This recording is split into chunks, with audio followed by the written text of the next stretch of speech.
They stripped her of everything on the night of the lunar ceremony. Isara Mills stood in the great hall of the crestfallen pack, still wearing her mother's ring, the small silver band with the pale moonstone at its center, the one that promised she belonged to something, that she came from something, that she was not simply a girl the world had forgotten to finish. When Alpha Harris Doolin took the stage with another woman on his arm, his voice rang out across the hall with the full weight of Alpha Command. The kind of voice that does not ask to be believed, it simply is believed, settling into the bones of every wolf in the room, like iron finding iron. "Isara Mills is not my chosen mate," he announced to 300 wolves. "She is wolfless, incomplete. I hereby dissolve our bond and name Briella Richmond as your new Luna." The ring went cold against Isara's finger. She did not scream. She did not cry. She simply walked out into the night, and no one followed. The cold had teeth.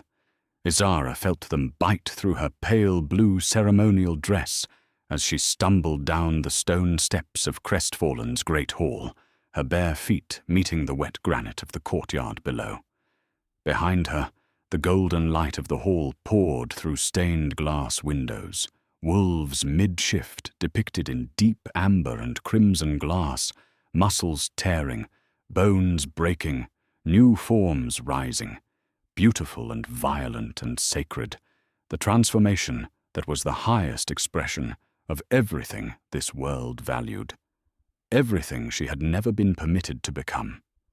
Behind her, muffled by stone walls and distance, she could hear the celebration already beginning, music rising, glasses meeting, the collective howl of a pack welcoming its new Luna, a sound that burrowed into her chest, not like noise, but like a blade, finding the specific place it was shaped for. 6 years. 6 years she had stood at Harris Doolin's side, absorbing the whispers and the sidelong glances and the small, daily cruelties that accumulate so gradually you stop recognizing them as cruelty and start calling them the cost of belonging. She had endured all of it because he had told her it would be worth it, because he had looked into her eyes and sworn, with the full conviction of a man who believed his own words, that she was enough exactly as she was. She touched the ring, a simple thing, silver band, pale moonstone set at the center like a closed eye waiting to open. Her mother Clara had pressed it onto her finger the morning she died, her voice already thin as thread, her lips barely moving. "You are more than they can see, little one. Promise me you will remember that." That was 14 years ago. Isara was 23 now, and the extraordinary thing her mother had promised had never arrived, in a world built entirely around the shift, around the sacred biological transformation that separated the wolves from everything beneath them. Isara Mills was the cruelest kind of exception. Born to wolf parents, raised in wolf customs, educated in wolf law, and utterly, completely, devastatingly human in her bones. No wolf stirred beneath her skin when the full moon swelled fat and white. No golden eyes flickered in moments of emotion. She could not feel the electric current of an alpha's command rolling through her nervous system. She could not sense the emotional weather of a room, could not track a presence through scent, could not hear the high-frequency hum of pack bonds connecting wolf to wolf like invisible thread. She was wolfless. And in the crestfallen pack, that word carried more weight than any curse ever spoken. For 6 years, Harris Doolin had been her shield against that word. He had chosen her at the Moonfire dance, when they were both 17, taken her hand in front of the entire pack, and named her his intended mate. And the hall had gone silent, with the specific, electric shock of the unprecedented. The alpha heir binding himself to a wolfless girl. It was the kind of moment people told their children about. And Isara had stood there with her heart hammering and his palm warm against hers, and she had thought, this is what it feels like to be chosen. She had believed him, completely, without reservation. She had believed every quiet word, every protective gesture, every moment he placed himself between her and the worst of what the pack thought of her. Now Isara walked through the dark with those words rotting in her chest, each one returning to her as she moved away from the hall, away from the light, away from everything she had organized her sense of herself around for 6 years. She reached the iron gates at the edge of the compound where the manicured grounds ended and the Thornwood forest began. Miles of ancient oak and black pine that even seasoned wolves avoided after dark. The gate was locked. Of course it was locked. She pressed her forehead against the cold iron and made herself breathe. Her fingers found the ring. She turned the moonstone slowly, the metal freezing against her skin, and yet the stone itself was warm. Faintly, insistently warm. A small, pulsing heat that had no business being there on a night this cold. Like a second heartbeat. Like something patient, waiting to be noticed. Running away? She turned. A man stood in the shadow of the perimeter wall, leaning against the stone with his arms folded, and his dark coat making him nearly invisible against the night. Tall. Still. Watching her with an expression that was not pity. Something more specific than pity. Recognition. "The gate's locked," he said, his voice low and unhurried, carrying a quiet resonance that made the small hairs on her arms rise. "But there's a gap in the wall about 40 yards east. The groundskeeper never fixed it." Isara stared at him. "Who are you?" "Someone," he said, "who knows what it looks like when a person is deciding whether to survive something." The night pressed down around them. Her teeth were beginning to chatter. "I'm going to survive it," she said. She did not know yet if that was true, but she said it the way you say things when the saying is the only act of resistance left to you. The stranger nodded once. "Then go east," he said. She went. The rain came in sideways. By the time Isara reached the iron gate at the edge of the crestfallen compound, her pale blue dress was soaked through, the pearl buttons she had sewn with such care, now cold and useless against her wrists. The carefully arranged hair was down. The carefully constructed dignity of the evening was somewhere back in that hall, buried under 300 pairs of eyes that had watched her walk out and chosen, collectively, to let her go. She pressed her forehead against the iron. It was locked. Of course it was locked. The ceremony was supposed to last until dawn. Nobody left lunar ceremonies early. Nobody except the woman who had just had the ground pulled out from under her life. Behind her, through the stained glass windows of the great hall, golden light spilled in colored patterns across the wet stone. She could see the wolves depicted there, mid-shift, muscles tearing, bones breaking, new forms rising, sacred transformation, everything she had never been allowed to become. The muffled sound of celebration carried through the walls like something alive. Music, glasses, a collective howl rising to welcome the new lunar. Isara pressed her palm flat against the gate and breathed. 6 years. She had given that man 6 years of mornings and evenings, and the particular unguarded hours between. She had given him her patience and her loyalty, and the quiet daily act of making herself smaller so that the pack's discomfort with her existence would be easier for him to manage. She had told herself this was love. She had called the shrinking devotion. The ring was warm. That was strange. The night was cold enough that her fingers had gone numb, but the moonstone against her palm pulsed with a faint, steady heat, like a second heartbeat. She held it up in the dim light from the windows and watched the pale stone. There was something inside it. Not light, exactly.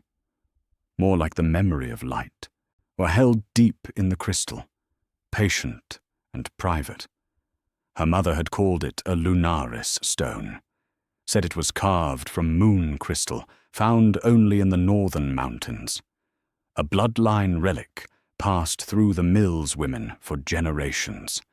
Isara had always assumed this was a beautiful story, told to comfort a wolfless child, the kind of thing mothers say when the truth is too hard. Running away, she spun.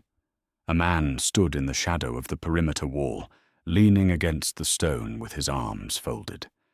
He was tall, taller than Harris, which her body registered before her mind did. Some automatic recalibration of scale. He wore a dark coat that made him nearly invisible in the rain and the dark, and his face was difficult to read in the low light. Sharp jaw, dark brows, a nose that had clearly been broken at some point and healed slightly off-center. His eyes, when they caught the distant glow from the hall's windows, were the color of iron. Not the warm amber of a typical wolf's gaze. Something older. He was watching her with an expression that was not pity. It was something more specific than pity. It was recognition. "The gate's locked," he said. His voice was low and unhurried, carrying a strange resonance that made the small hairs on her arms stand up. "But there's a gap in the wall about 40 yards east. The groundskeeper never fixed it." Isara stared at him. "Who are you?" "Someone who knows what it looks like," he said, "when a person is deciding whether to survive something."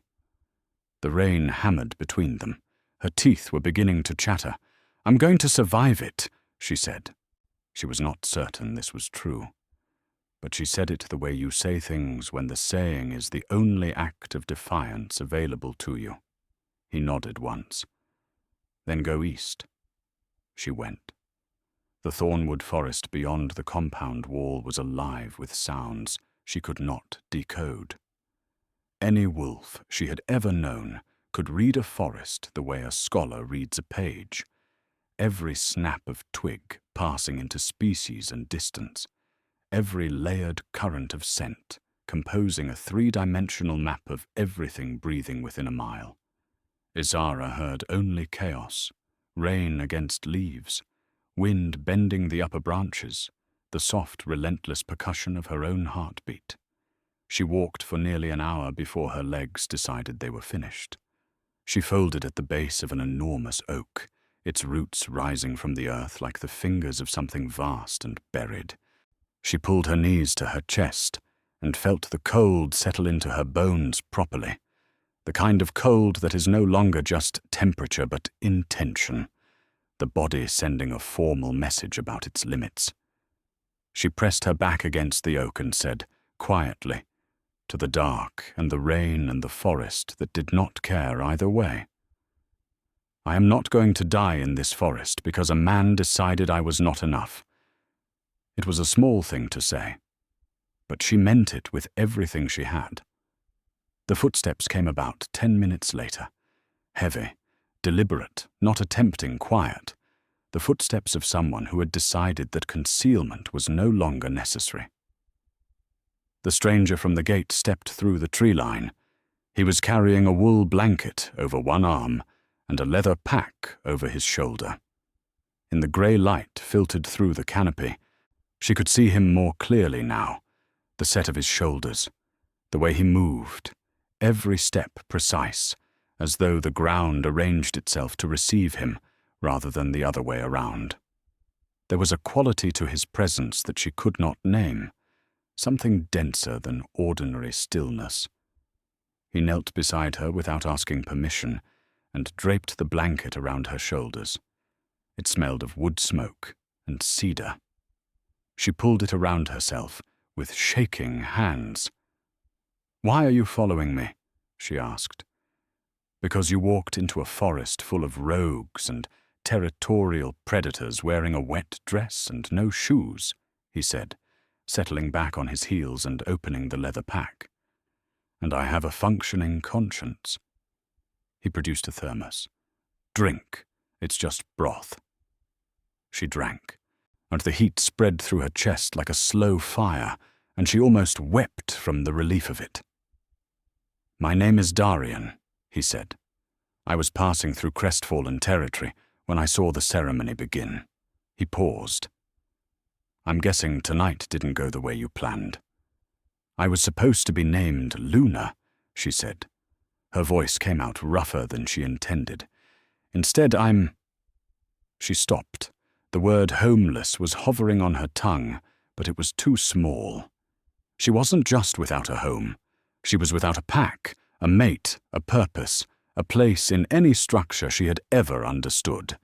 Everything that had defined her existence for 6 years had been removed in a single public sentence. "You're free," Darian said. She looked at him sharply. "That's a generous interpretation." "I've been where you are," he said. "Not the exact circumstances, but the feeling. Watching someone dismantle the life you built while everyone applauds." Something hard and briefly visible moved behind his eyes. "I know that feeling." They sat with that for a moment, rain softening, the forest settling around them. Then he told her what he was offering. He was traveling north to the Velmore territories, far beyond any pack that Harris Doolin controlled or influenced. He needed a travel companion through disputed lands. Lone travelers attracted attention, and the northern border checkpoints required pair bonding documentation. A lone female would be detained, questioned, potentially returned to her origin pack under the transit laws. If she traveled with him, they would need to register as mates at the border registry. Paper only. A formality of documentation. Once she was settled in the north, or they would dissolve it and go their separate ways. "You want to marry me?" she said flatly. "I want to get you out of here alive," he said.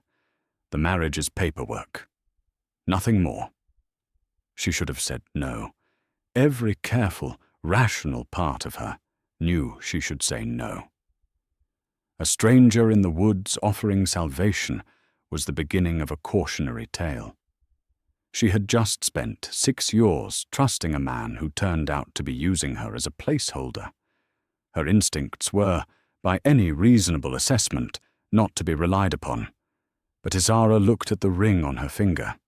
The moonstone pulsed, warm and steady, a slow rhythmic heat that felt almost like direction, like a compass needle settling. "When do we leave?" she asked. Darian stood and extended his hand. His palm was rough with calluses, warm despite the cold night.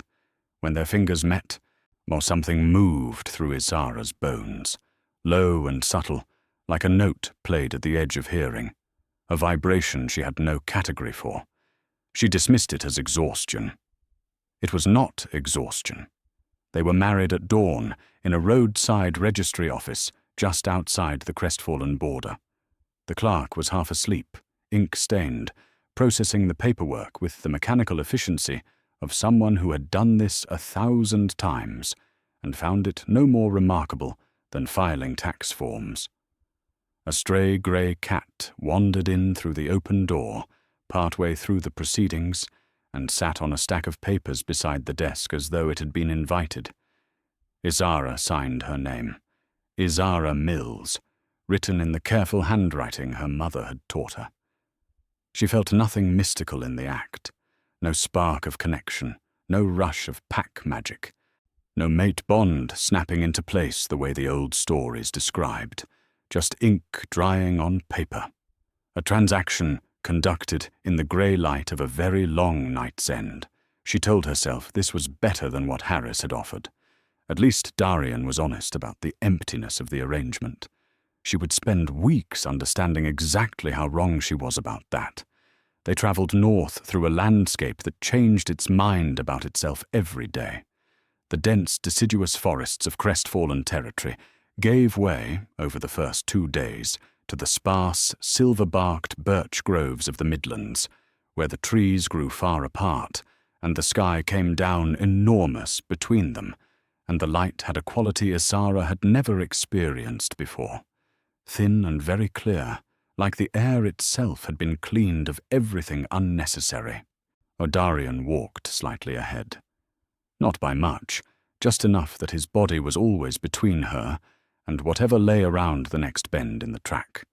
He carried one leather pack that seemed to contain an impractical number of things. He matched her pace without comment, though she could tell from the easy, controlled way he moved that her human endurance was a significant reduction from what he was capable of. He never said so. He never adjusted his expression when she needed to stop and rest.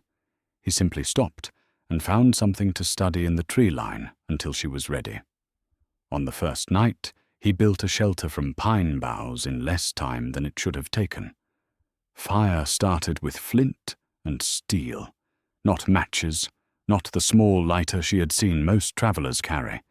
Something old-fashioned and deliberate about the choice, as the fire caught on his third strike, and he fed it with the precise attention of someone who respected what fire could do. When a patrol of rogue wolves passed within a quarter-mile of their camp that first night, Isara felt the tension before she heard anything. Some change in the quality of Darian's stillness, a subtle shift from settled to alert. He stood. He positioned himself at the edge of the firelight, between the camp and the dark, and he waited. Not tensed for confrontation, just present, certain. The rogues moved on without engaging. He sat back down and added a log to the fire. He did not explain. She did not ask, but she filed the moment away alongside all the other moments that did not quite add up. The way the forest itself seemed to quiet when he walked through it, the way animals moved aside for him rather than bolting, or the quality of attention he carried that felt less like wariness and more like authority that had nothing left to prove. On the second day, she told him everything. She had not planned to. It simply happened the way talking sometimes does, when you have been carrying something heavy alone for a very long time, and the ground finally levels out enough to put it down. She told him about her mother's death when she was 9, about growing up in Crestfallen as the only wolfless child anyone could remember, learning to read every room for the specific texture of tolerance versus contempt, about the years of mornings in the training yard, working harder than anyone, because effort was the only argument she had. She told him about Harris, the moonfire dance at 17, the warmth of his hand, of the way she had restructured her entire sense of herself around the fact of being chosen by him. The slow, invisible erosion of 6 years, the ways she had made herself smaller, quieter, easier to manage, telling herself this was love when really it was the long, gradual act of a person learning to disappear. She told him about the ring and her mother's words and the years she had spent half believing the promise and half certain it was a story told to soften a painful truth. Darian listened to all of it. Not politely. Not the way people listen when they are waiting for their turn to speak. He listened the way very few people ever had, with his whole attention turned toward her like something being aimed. He asked careful, precise questions. He did not offer empty comfort or reassurance. When she turned the questions back on him, he gave her smoke. Where are you from? He traveled a lot. What pack? No fixed pack. Why were you in Crestfallen? Business had brought him south. She noticed the asymmetry. She filed it away. She told herself it was reasonable caution between strangers who had married for pragmatic reasons and were traveling together for practical ones. She told herself she did not need to know more than she knew. She was wrong about that too, but that understanding was still days away. On the fourth morning, she noticed the ring had changed. The moonstone, which had always been a pale, milky white, the color of skimmed milk held up to light, had developed a thread of gold in its center. A vein of warm color running through the crystal, thin as a hair but unmistakably there. She held it up to the morning sun, filtering through the birch canopy, and watched the gold shift and pulse with a slow, rhythmic movement. She felt the vibration again, deeper than before. That evening, by the fire, she caught Darian watching the ring with an expression she had not seen on him before. Careful. The way a person looks at something they know more about than they are prepared to say. "Your ring," he said, after a pause long enough that she had almost decided he wasn't going to speak at all. "Where did your mother get it?" She said it was a family heirloom, a lunaris stone from the northern mountains. She made it sound important. Isara turned the band on her finger. "I always assumed it was quartz with a romantic name." Something tightened along his jaw. "It isn't quartz," he said. "Then what is it?" He was quiet, but the fire spoke between his silences. An owl called from somewhere deep in the canopy, and his shadow crossed the moon briefly before disappearing back into the dark. "It's a soul anchor," he said at last. His voice had shifted, not different in tone, but in weight, the way a conversation shifts when the words being said are true rather than careful. The old lunaris bloodline used them to protect a wolf spirit that wasn't yet ready to wake. If the carrier couldn't shift, if the wolf inside was dormant, the stone kept the essence safe, held it until the body and the spirit were both ready to receive each other. Isara's hand closed around the ring. "You're saying my wolf is in this stone?" "I'm saying it is possible." "How do you know about lunaris bloodlines? Those are children's stories. Mythology." Darian met her eyes across the fire, and for just a moment, just a breath, his irises caught the light and reflected it back in a way that was neither wolf amber nor human brown. A deep, liquid silver, carrying its own interior illumination, ancient and quiet and utterly certain of itself. "Not all children's stories are fiction," he said. Isara stared at him for a long moment. Then she looked back at the fire. She turned the ring slowly on her finger and felt the gold vein pulse against her palm and thought about her mother's voice. "You are more than they can see," and decided she would demand real answers in the morning. Morning came. She said nothing. But that night, when she woke before dawn to find him already sitting by the rebuilt fire, watching the tree line with that quality of alert stillness she had come to recognize, she sat beside him without speaking.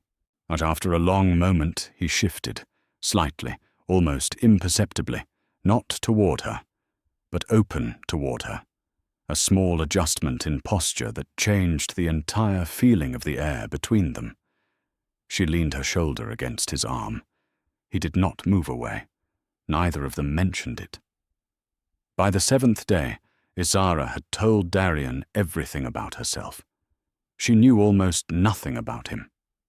She was falling in love with him anyway, and she was furious about it, and she had decided to deal with that particular problem after they reached the north. She did not get the time she had planned for. They crested the final ridge at dawn on the seventh day. The valley opened below them, and Isara stopped walking. She had lived her entire life in Crestfallen, which was a pack compound and a surrounding territory of modest forests and managed farmland. Or she understood the word city the way she understood the word shift, as a thing that existed and that other people experienced.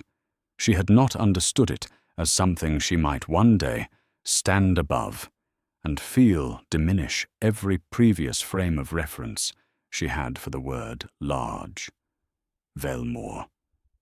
Towers rose from the mountain shoulders, their spires catching the early light and breaking it into scattered colour. A river threaded through the city's centre, crossed by arched bridges that seemed almost too elegant for the weight they carried. Thousands of structures cascaded down the valley walls in every direction, homes and markets, training grounds and temples, all built from the same luminous grey granite that gave the mountain range its name. The stone itself seemed to hold light rather than reflect it, and wolves everywhere, moving through streets, shifting between forms with an ease that made the transformation look as natural as breathing.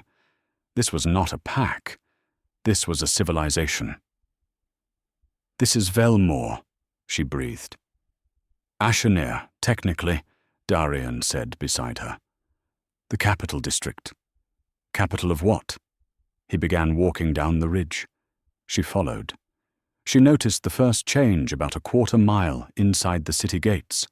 A merchant stopped reorganizing his stall and straightened to his full height, his hands coming together in front of him, his eyes fixed on Darian with an expression that was not the casual recognition of a familiar face. It was the specific, sharpened acknowledgement of authority. Then the soldiers, a unit of 6 in grey leather armour, bearing a wolf and moon sigil, turned in formation. And the sound they made, a single coordinated shift to rigid attention, cut through the ambient noise of the market street like a struck bell. Then a woman carrying a basket of bread stopped mid-step, transferred the basket to her other arm, and bowed. Not a nod, not a dip of the head. A bow, deep and deliberate and utterly unconscious, the movement of someone whose body had been trained to this response until it required no thought. Isara kept walking. She kept her expression neutral. She kept her breathing even. He walks through it all without acknowledging it, she noticed. Not ignoring it. Walking through it the way you walk through a room that belongs to you. A silver-haired man in a formal coat descended the steps of the largest tower as they entered the central courtyard. He stopped before Darian and placed his right fist over his heart, the knuckles pressed to his chest, his head inclined. "Welcome home, Your Majesty." The word settled into the morning air with the weight of dropped stone. Isara felt the ground tilt slightly. Not physically. Something more interior. Darian turned to face her before she could speak. His expression was open in a way it had not been for 7 days of travel. All the careful deflection gone, stripped away, leaving something raw and direct that she recognized, despite herself, as courage. "My name is Darian Brock," he said. "I am the Lycan King of the Northern Territories. I should have told you sooner. I'm sorry." Her first thought was almost funny, or she registered it as almost funny, and then immediately recognized the almost funny response as her mind's way of protecting her from the full weight of what she was hearing. "Of course. The stranger who found me at the gate is a king. Naturally, because the universe has a very particular sense of humor about my life." Her second thought was not funny. The Lycan King was not simply a powerful alpha. She had been educated in park history. She knew what the Lycan bloodline meant, the oldest wolves on Earth, the original line from which every shifter pack descended. Not a ruler by election or even by combat, by biology. His authority reached into the marrow of every wolf alive and compelled, at a cellular level, a recognition that had nothing to do with choice. And the bonding certificate. "The registration," she said. Her voice came out quieter than she intended. "Under Lycan law, the moment you signed it," Darian confirmed, "it was recognized. You are, technically and legally, the Lykan Queen." Silence. "I'm wolfless," she said. "I know. I can't shift. I can't sense pack bonds. I cannot do any of the things that—" Isara.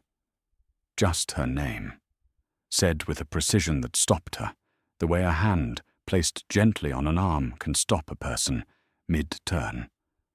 I knew what you were when I found you at that gate. I knew, and I married you, not in spite of what you appear to lack, because of what you carry. His eyes dropped to her hand. The moonstone blazed, not faintly now, not in a thread, a full warm gold that cast light across both their hands like a small, private sun.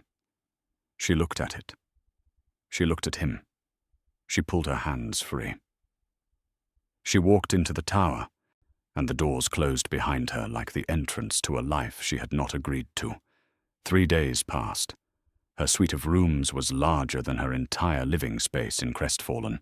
Vaulted stone ceilings, a fireplace she could have stood inside, windows overlooking the river where silver fish turned in the current at dawn. Servants came and went with meals and fresh clothing and quiet efficiency, asking nothing. A healer named Leona visited each afternoon. She was a small, deliberate woman with grey-streaked hair and hands that knew exactly where to press, filling in a silence that always felt considered rather than empty.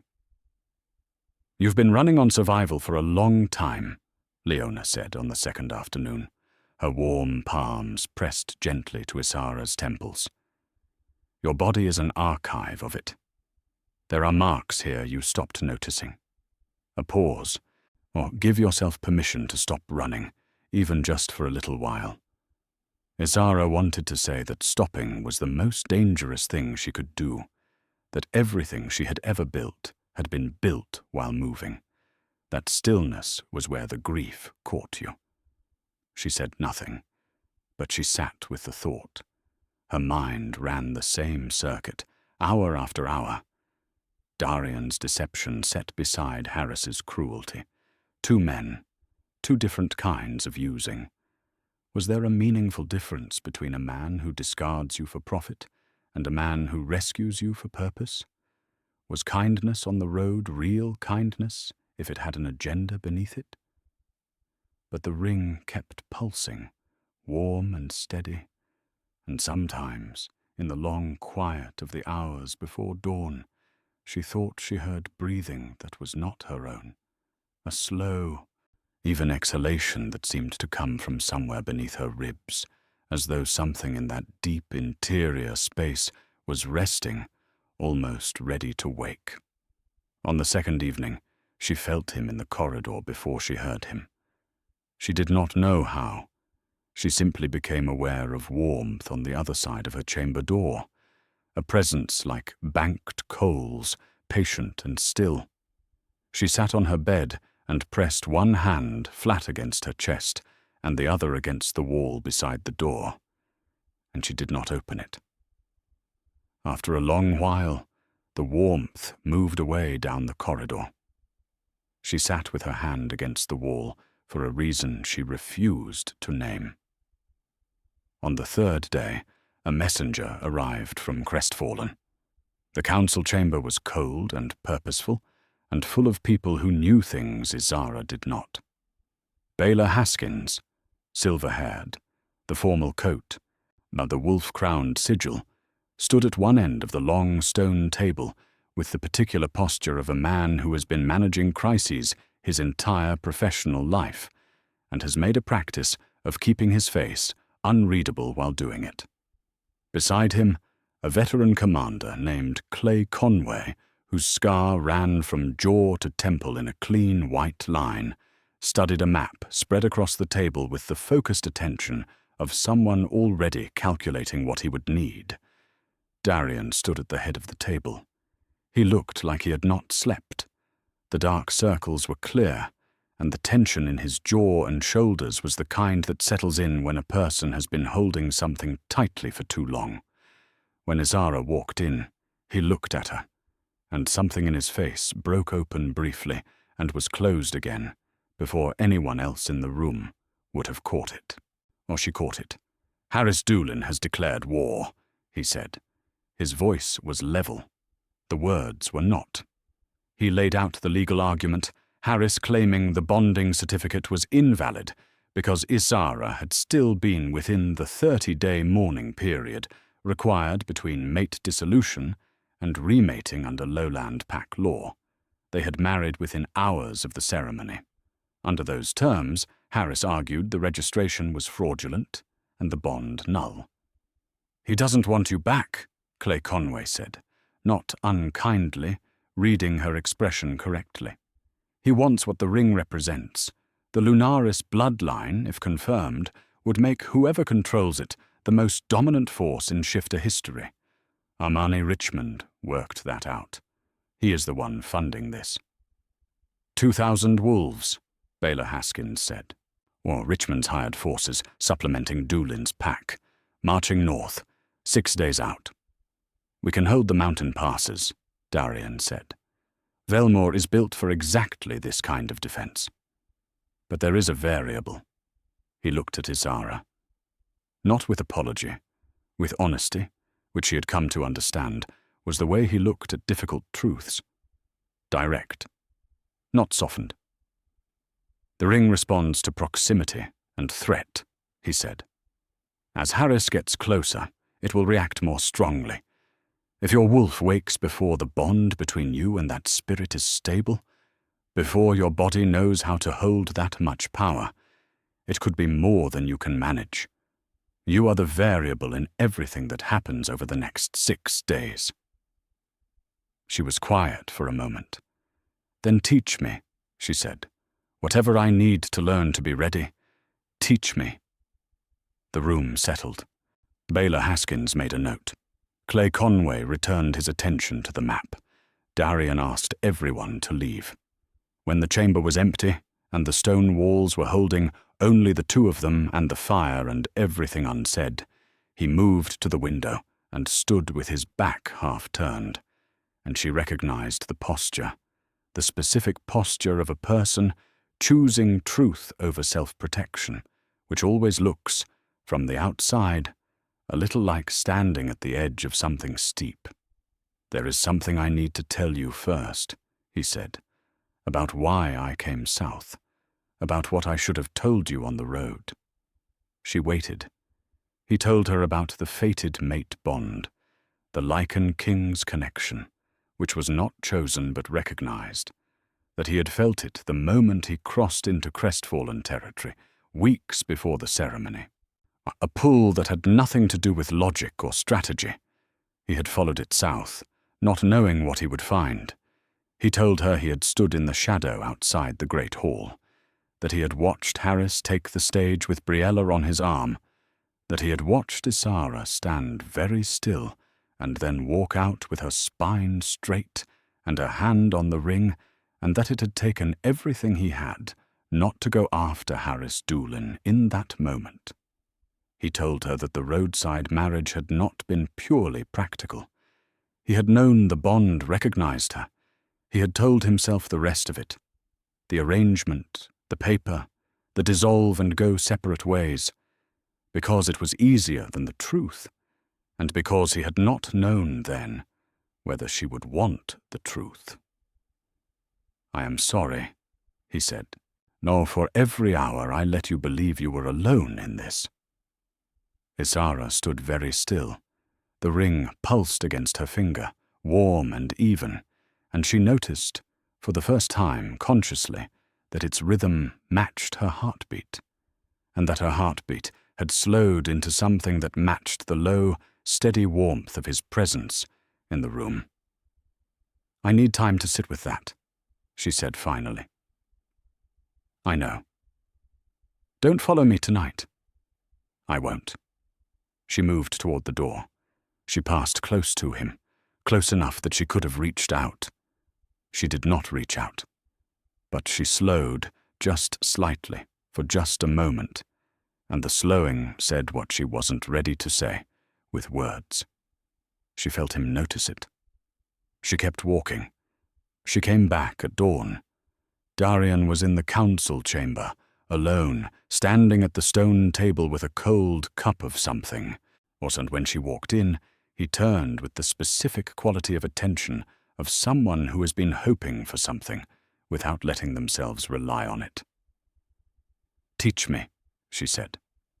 "Everything I need to know to be ready. I have 6 days. Start now." He set down the cup. The training happened in the stone courtyard beneath Velmore's central tower, open to the sky, the grey granite walls on 3 sides, and the mountain view on the 4th.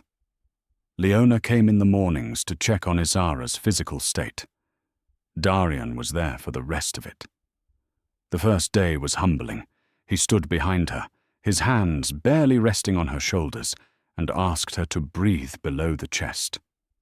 Not to meditate, not to relax, and to excavate, to push her breath down past the shallow territory of the lungs and into the deep interior where instinct lived before it became thought. She felt nothing. She told him so.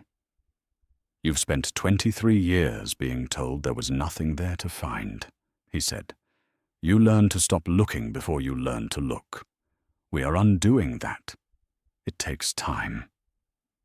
She tried for 2 hours. She felt nothing. She was frustrated, and her frustration felt embarrassingly large for the size of the task. "You're trying to find it," he said, watching her.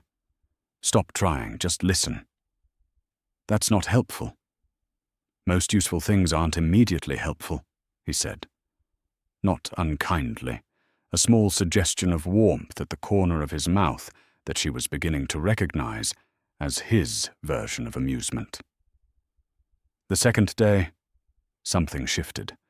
She had been sitting in the courtyard since before the light came fully over the mountains, the cold stone beneath her, her hands loose in her lap. Not trying, just present. And somewhere in the quiet space of not trying, she felt it, the vibration, the same low hum she had been dismissing since the forest, closer now, more specific, not radiating from outside her body but rising from within it, from somewhere below the sternum, deep in the tissue between the ribs. She followed it, carefully, the way you follow a very thin thread through a dark room, more felt than seen. It retreated slightly when she focused on it directly. She backed off. She followed from a softer angle. It steadied. "There," Darian said quietly, from where he stood across the courtyard. He had not moved.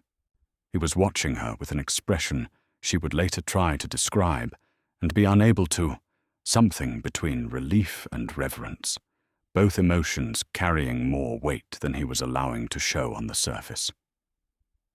The third day brought pain. Leona had warned her. The warning had been specific and detailed, and completely inadequate for the actual experience of something vast and ancient beginning to move inside a body that had never known it was a container. Her bones ached from the inside. Her skin felt too tight by evening. She woke before dawn in a cold sweat, the ring blazing full gold on her finger, and she heard the breathing again. Closer now, directly beneath her sternum, low and rhythmic, and entirely unmistakably other. Something was pacing behind her ribs, something that had been waiting for a very long time. Darian found her in the courtyard that night, sitting on the stone steps with her knees pulled up, the ring's light spilling across her hands in the dark. He sat beside her, close, their shoulders touching. "Tell me what it feels like," he said. "Like a room I didn't know was inside me," she said. "And something in the room is waking up and stretching, and the room isn't sure it's big enough yet." He was quiet for a moment. "It is big enough. You are big enough. You have always been." She turned to look at him. In the courtyard dark, his eyes were silver and still, and she had stopped pretending, at least to herself, that she did not know this face better now than she knew almost any other. "Why did you really stay at that gate?" she asked. "Not the practical version, the true one." The pause before he answered was not evasion. It was the pause of someone finding the precise true thing among several approximately true things. "Because I watched him say your name like it was something he was discarding," he said. And something in me, something that had nothing to do with bloodlines or politics, could not walk away from that. She held his gaze for a long moment. "I'm not forgiving you tonight," she said. "I know. But I'm not angry anymore either." He nodded. They sat in the dark, the city breathing below them, until the ring quieted and the ache in her bones eased into something more like the feeling of new growth, uncomfortable and necessary and pointing forward. When she finally rose to go in, he rose with her. Their hands brushed in the dark. Neither of them stepped away. The contact lasted a breath longer than accidental, and neither of them commented on it in the morning. On the fourth day, she felt the wolf's presence directly. Not words. Wolves did not communicate in language, but a presence, warm and fierce and overwhelmingly, specifically herself, as though the most essential version of who Isara Mills was had been kept safe in that stone all these years, and was now pressing gently but insistently against the inside of her consciousness, like a hand on a window, patient, certain. "I'm here," Isara thought, not in words, in intention, in the directed weight of her full attention turned inward. "I've been waiting for you." The wolf answered with something that bypassed language entirely and went directly to the body, a warmth that radiated outward from the center of her chest, simultaneous with the ring cracking. The split was clean and quiet, though the moonstone divided down the center, both halves still held by the silver band, a gap between them, through which golden light poured upward in a steady, warm column. Not breaking. Opening. A door releasing when the right key is finally used. Darian was across the courtyard when it happened. He stopped mid-step. He looked at her across the space between them, and the expression on his face was the truest thing she had ever seen on another person. Relief and pride, and a kind of private joy that was entirely unperformed. He crossed the courtyard and stood before her and lifted her hand, the cracked ring and its golden light cradled between both his palms. Warm, certain, real. "She was always there," Isara said. Her voice came out different, fuller somehow, as though it had more room behind it. "I know," he said softly, as she looked at their joined hands. She looked at him. She did not look away. "Whatever happens tomorrow," he said, "you are not alone in it." "I know," she said, and she meant it in the deepest way she had ever meant anything. She slept that night without waking, deeply, completely, the wolf breathing steady and settled in her chest like a fire that had found its proper hearth. One day remained before Harris Doolin's army appeared on the southern ridge. Dawn came pale and cold over the Velmore valley. Isara stood on the tower rampart before the light was fully over the mountains. She had not needed to be called. She had woken in the grey pre-dawn with a clarity that had nothing anxious in it, just a clean, settled readiness, the way you feel when you have prepared as well as you can, and you understand that preparation and outcome are different things, and you have made peace with that difference. She could see the southern ridge. Her vision had sharpened overnight. Not dramatically, not in some obvious, cinematic way, but in the subtle, comprehensive manner of a sense being properly calibrated for the first time. Details she would have had to squint to identify from this distance were now simply visible.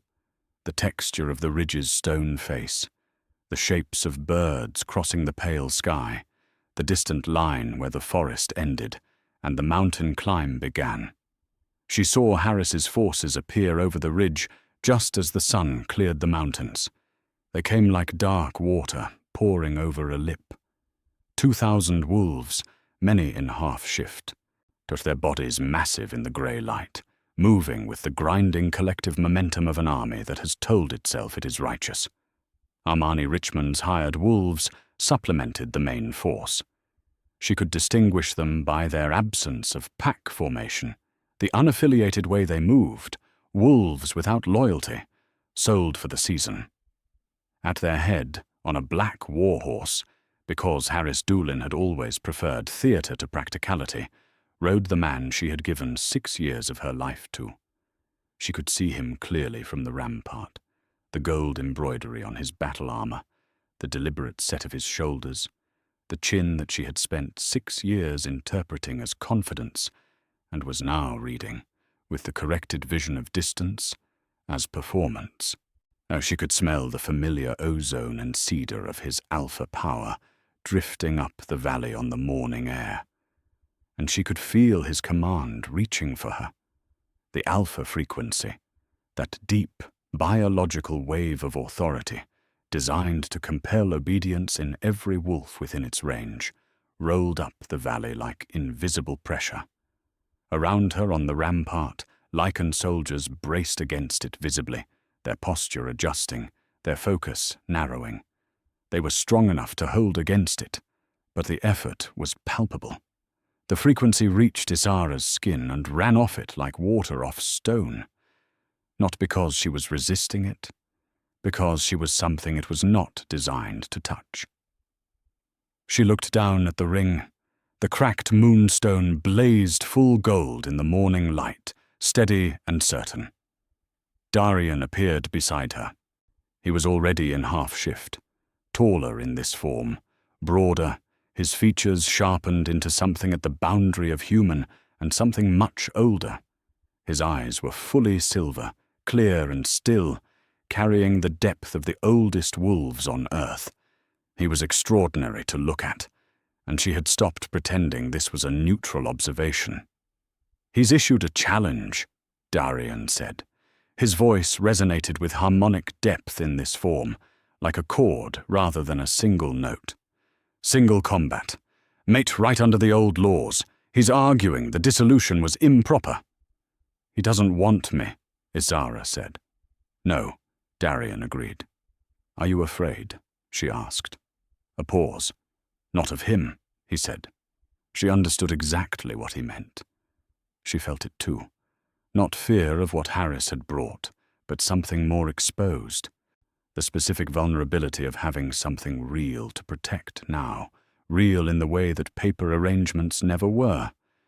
She looked out at the field below, at the army, at the man on the black horse who had called her incomplete in front of everyone she had ever known. The wolf inside her did not ask permission. She was there, suddenly and completely.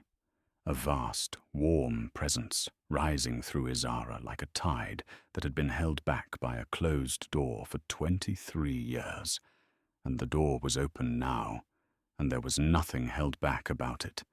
And the strength of it was extraordinary in the literal sense of the word, beyond ordinary, beyond anything her body had reference for. And the pain was real, and the power was more real, and the rightness of it eclipsed both. Her vision went gold. As the shift moved through her from the base of her skull downward, like a warm wave breaking over every cell simultaneously.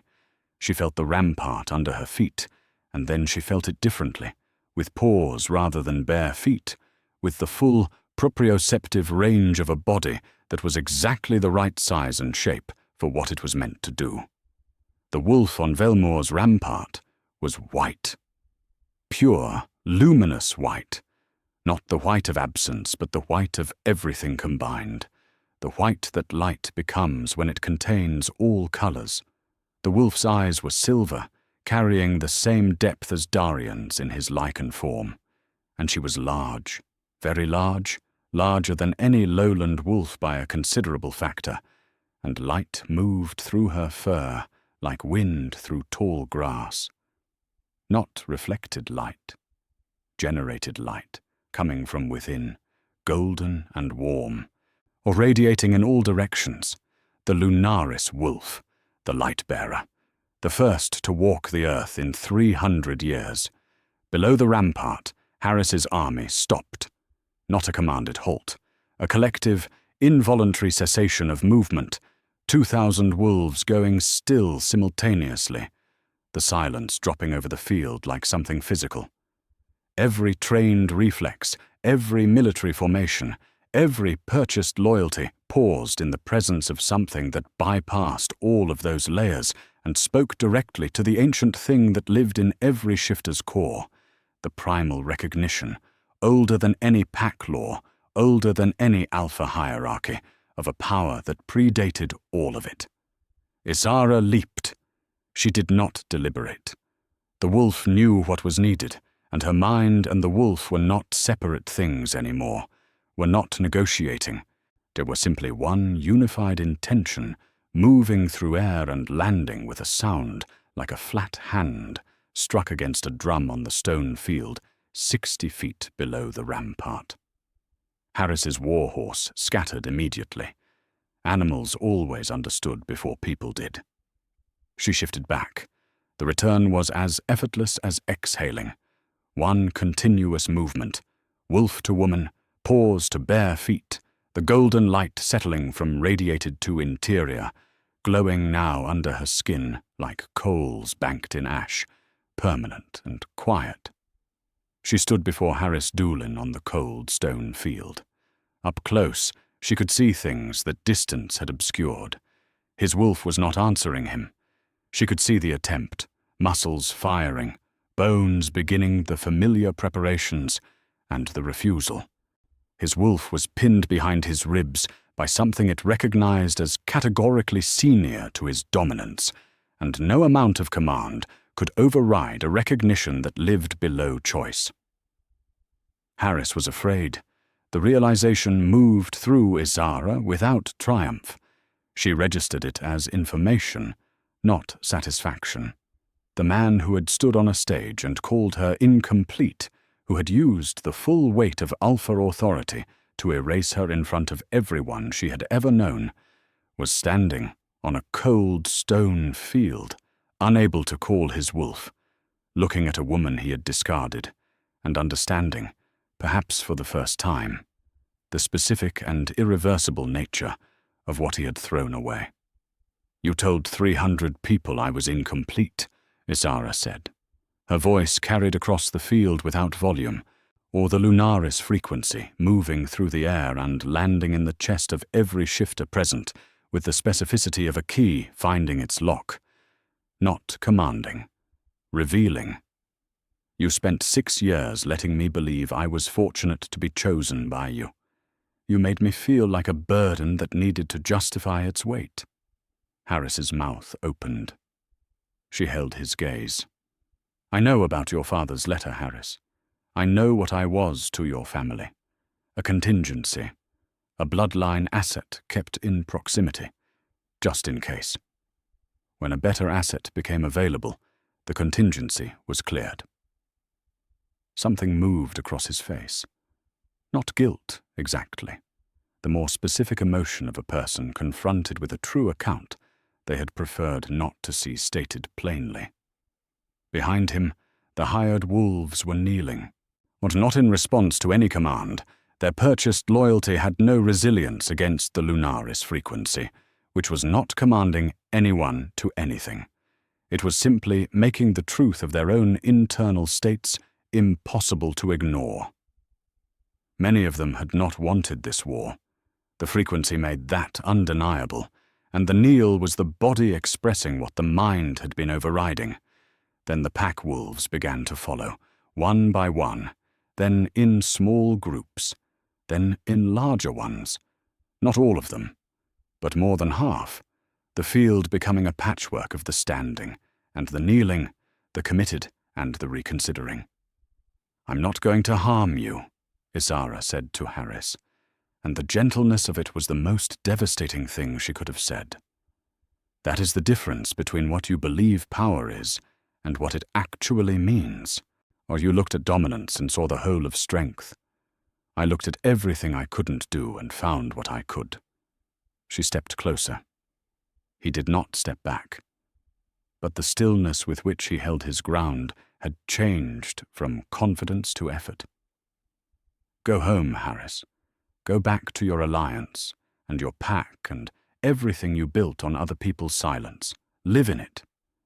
But understand, before you leave, that the girl you called incomplete became the very thing you spent your whole life pretending to be. She turned her back on him. The biological statement was absolute, the most deliberate expression of certainty a wolf could make, that the adversary behind you is not a threat, that you do not need to watch them, that they have, in every meaningful sense, already left. She walked toward the base of Velmore's wall. Darian was there. Human form, our silver eyes clear and steady in the morning light, and the expression on his face was the one she had come to understand meant he was feeling more than he was choosing to display, which in his case meant he was feeling a great deal. You didn't need me, he said softly. No, she said, but I'm glad you were here. She stepped into his arms and he wrapped them around her, steady and warm, his chin against her hair, and she pressed her face against his chest and felt his heartbeat, and felt her own, and felt the wolf breathing steady and content, home in her body the way she was, home in his arms, without reservation and without apology. Behind them, Harris Doolin mounted a borrowed horse. He did not look back. He rode south through the gap his army's desertion had opened, and the sound of his departure was the last thing anyone on that field would remember about him. Over 1,000 wolves remained on the stone field, kneeling, asking to stay. Isara held them all. 6 months is not a long time, in the scale of histories that take centuries to change. It is, however, long enough to begin.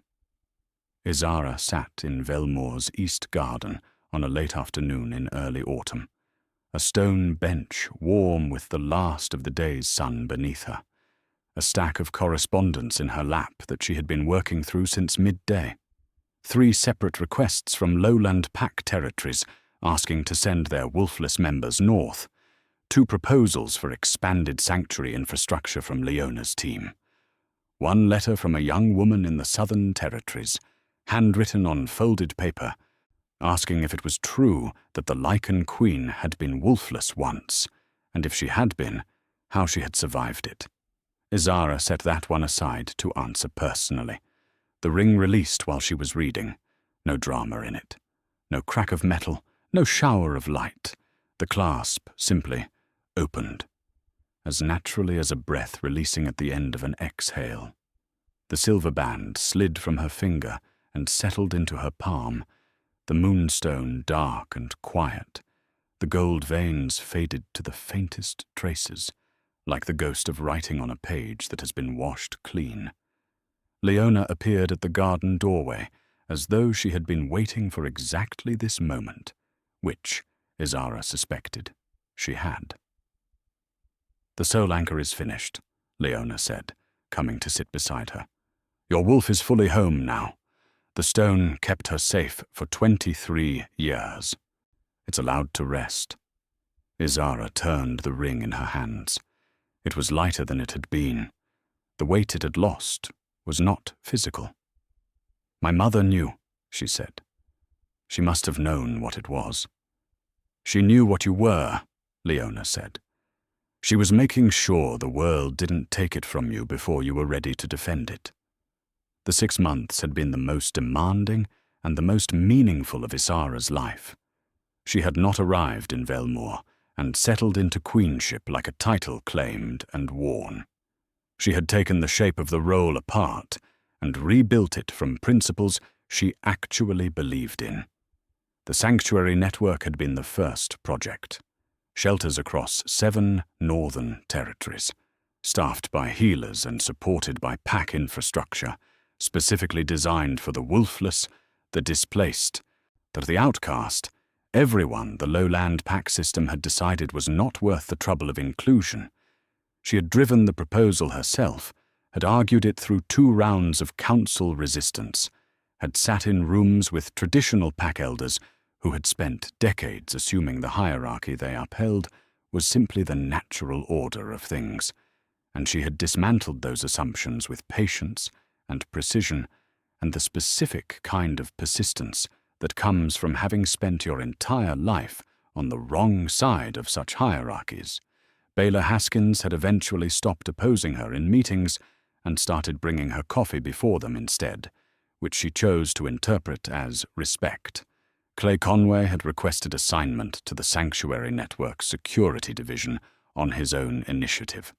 When she asked him why, he said, "Because the work matters, and because you will keep doing it whether I help or not, and I prefer to be useful." She had also worked with Leona to develop new protocols for wolves whose spirits had been suppressed, not by soul anchors, but by trauma, by cruelty, by years of being told who and what they were until they stopped being able to find the original answer.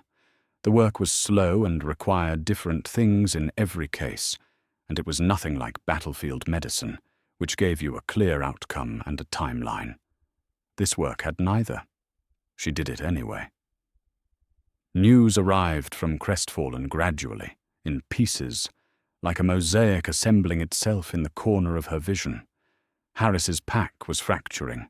Armani Richmond had withdrawn his support after the military failure, and without that financial foundation, the alliance had revealed its structural weakness. Or Briella Richmond, by multiple accounts, had proven a far more capable leader than Harris, and was holding what remained of the pack together through sheer competence.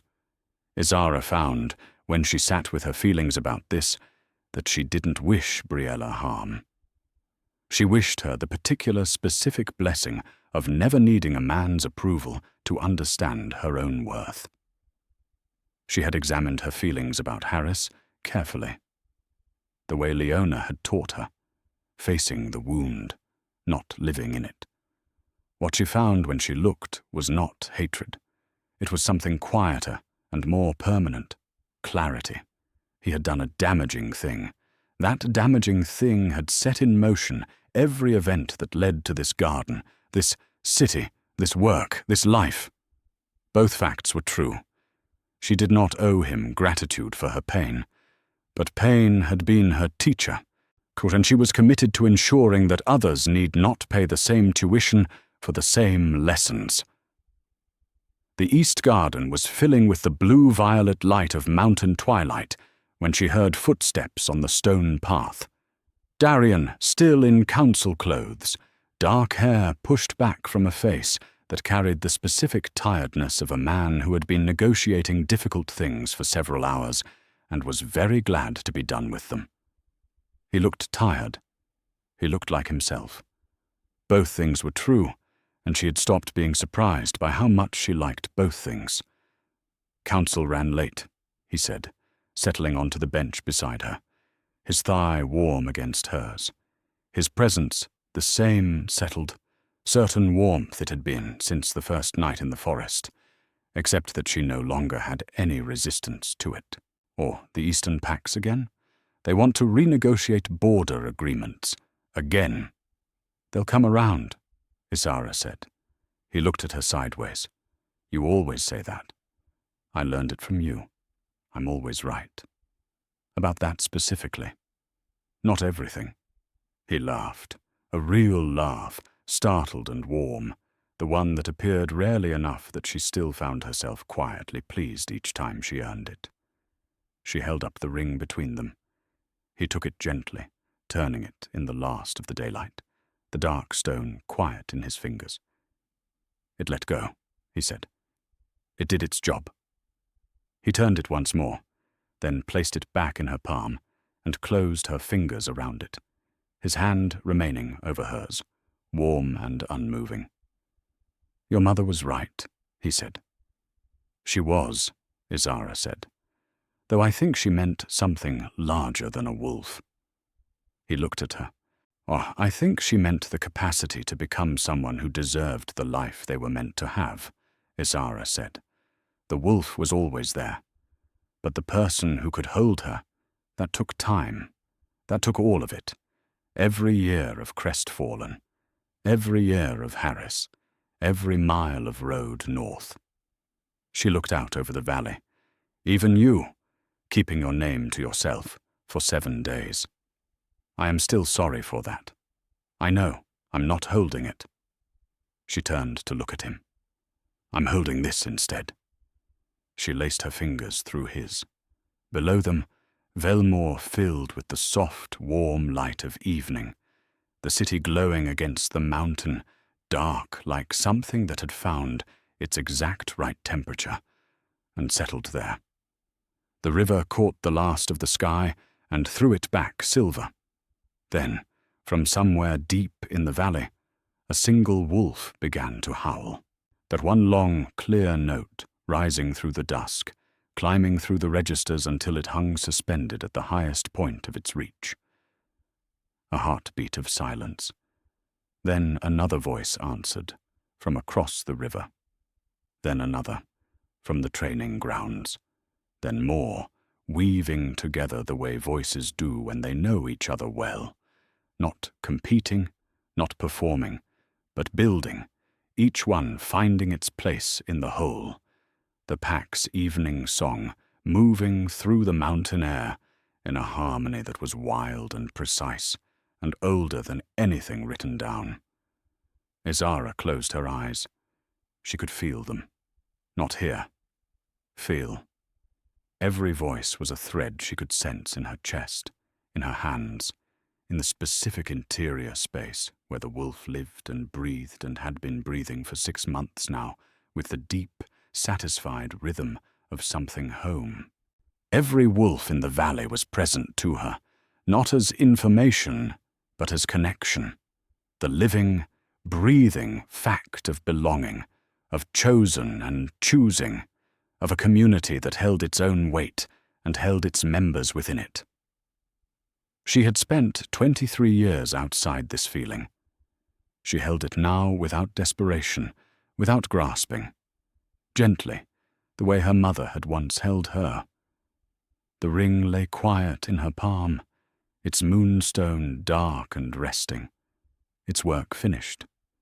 Some gifts, she thought, are not meant to be carried forever. Some are meant to open your hands for what is meant to fill them. She held on.